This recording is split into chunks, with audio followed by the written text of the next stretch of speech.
Maintenant, toujours donc dans les factures d'achat et ce qu'on appelle les frais accessoires. Donc le premier frais accessoire que nous allons voir, c'est ce qu'on appelle les frais de port. Alors là, cette facture d'achat par rapport à l'enregistrement est valable quel que soit, je dirais, le type d'entreprise, soit entreprise industrielle, de négoce ou de service. Et bien quand vous achetez de la marchandise et que vous vous faites livrer, donc on vous facture des frais de port. Donc vous voyez comme ici, donc là ça mettons un écran, mais ça pourrait être du ciment ou autre chose.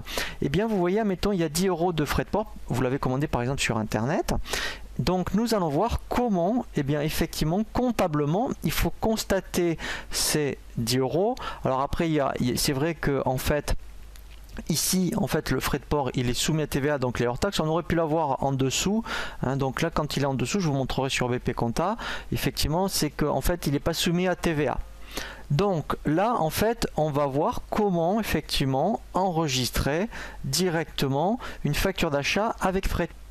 Donc toujours en mode saisie journal, je vais donc la saisir dans un premier temps le hors taxe de l'écran.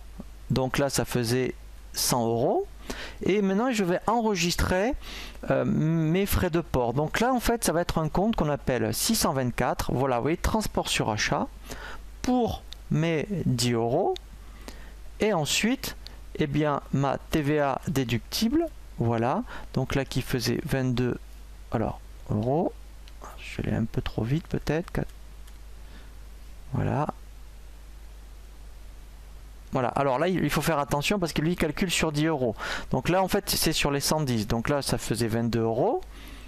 Et ensuite mon compte 401. Donc là je vais reprendre SARL micro. Voilà, et là je fais équilibrer.